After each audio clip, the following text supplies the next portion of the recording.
સાક્ષાત ભગવાન પૂર્ણ પુરુષોત્તમ જે આપણે બધા નામ સાંભળીએ છીએ પણ ડાકોરમાં જે દર્શન ડાકોરમાં છે અમારા ભગવાન કૃષ્ણ ભગવાનનો પ્રાગટ્ય ગોકુળ મથુરા વૃંદાવનની મથુરાની જેલમાં થયો ગોકુળ મથુરા વૃંદાવન પરસના ઠાકોરજી લીલા કરી અને એ ભગવાન દ્વારકાધીશ બધું છોડીને ક્યાં ગયા દ્વારકા ગયા અને દ્વારકા છોડીને પણ અમારા ડાકોરના વિજયસિંહ બોરાના ભક્તની ભક્તિથી પ્રસન્ન થઈને ભગવાન એના ગાડામાં બેસીને ભગવાન અહીંયા ડાકોરમાં આવી ગયા ત્યાં બધા બ્રાહ્મણોએ થોડા ગલ્લાબોલ કર્યો ભગવાન મળ્યા નહીં ડાકોરમાં આવ્યા ઇતિહાસ લાંબો છે શોર્ટમાં કહી દઉં છું એટલે એક બાજુ ભગવાનની મૂર્તિ પધરાવી બ્રાહ્મણોએ અને એક બાજુ બોરાના ભક્તના ધર્મપત્ની ગંગાબાઈએ ભગવાનની મૂર્તિ પધરાવી તો ભગવાન તુલસીના પાંદડે સોનાની વાળીમાં ભગવાન તોલાઈ ગયા અને પછી બ્રાહ્મણોને કીધું કે આવું ને આવું મારું સ્વરૂપ તમને દ્વારકામાં મળશે બાજુ પાછળમાં સાવિત્રી કુંડ છે ત્યાંથી તમે લોકો પછી દ્વારકાધીશને પધરામણી કરજો બ્રાહ્મણો ત્યાં ગયા થોડાક જલ્દબાજી કરી લીધી ભગવાને 6 મહિનો સમય આપ્યો પણ આ લોકો થોડાક વેલા ગયા અને ભગવાનને પધરાઈ દીધા એટલે ભગવાન દ્વારકાધીશની આંખો બંધ છે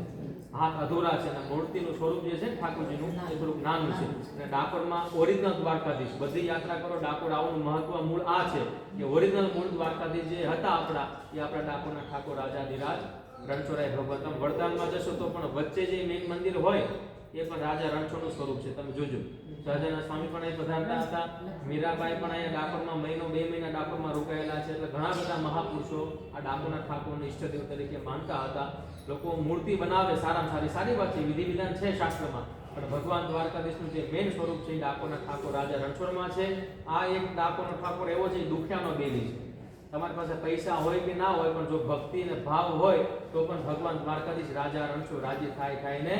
થાય બરાબર સુદામા પાસે કઈ હતું નહીં ગુરુજીએ ખાલી કીધું તુલસી અર્પણ કરજો તમે અને તુલસી અર્પણ કર્યા ભગવાને ખૂબ પુનમો ભરી અને ભગવાન પાસે કઈ માંગ્યું નહીં ત્યારે છેલ્લે ભગવાને કીધું તારે શું જોઈએ તમારા દર્શન ખાલી જોઈએ છે ભગવાન એટલે દર્શન માટે ભગવાન દ્વારકાધીશ એના ગાડામાં બેસીને આવી ગયા અને એવી રીતે આ ડાકોરનો ઠાકોર દયાળુ એટલા માટે છે કે નાનો માણસ હોય ને 1000 2000 5000 માં ધજા ચડાવી દે દ્વારકામાં લાખ 1.5 લાખ 2 લાખ રૂપિયા થાય તમારા અને એ બધા ખર્ચા ઘણા બધા જેને તો નાનો માણસ આવે તો પણ એનું પણ ભગવાન ભોગ પણ આરોગે અને ધજા પણ ચડાવી શકે એટલે આ ડાકોરના ઠાકોરનું મહત્વ છે અહીં લોકો લાખોની સંખ્યામાં પૂનમમાં છે ને સૌથી પહેલી સુદામાએ ચાલુ કરી દીધી દ્વારકાધીશની પદયાત્રા એ પછી અમારા ડાકોરના વિજયસિંહ બોરાના ભક્તે પદયાત્રા ચાલુ થઈ બાકી બધે ધર્મસ્થાનોમાં પછી પૂનમ ભરવાનું મહત્વ ચાલુ થયું મૂળ ડાકોરમાં પૂનમ ભરવાનું સૌથી મોટું મહત્વ હોય કે આપણે ડાકોરના ઠાકોર રાજાધિરાજ રણછોડરાય ભગવાનનું છે બધા ઊભા થઈ જજો અહીં એક ચાંદલો કરજો બરાબર બધા લોકો પછી બરાબર અને પછી આપણે આરતી પેલા ઉતાર લઈએ અને પછી તમે લોકો ઘડી ભજન કરજો એટલે બધાની પૂજા ગણાય બરાબર ઊભા થઈ જાઓ બધા મારા પ્રત્યેવાના બધા લોકો આરતી કરજો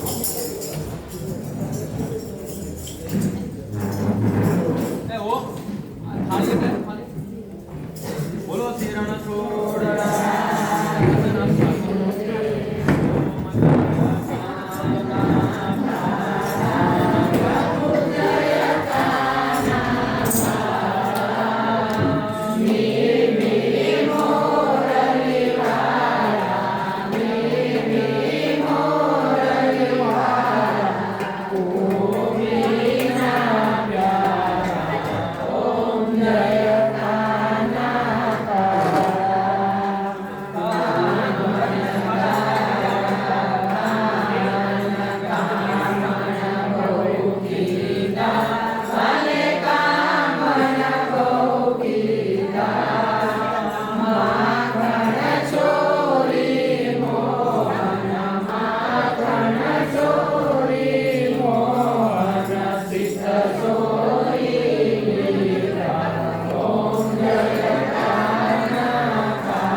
ગૌરી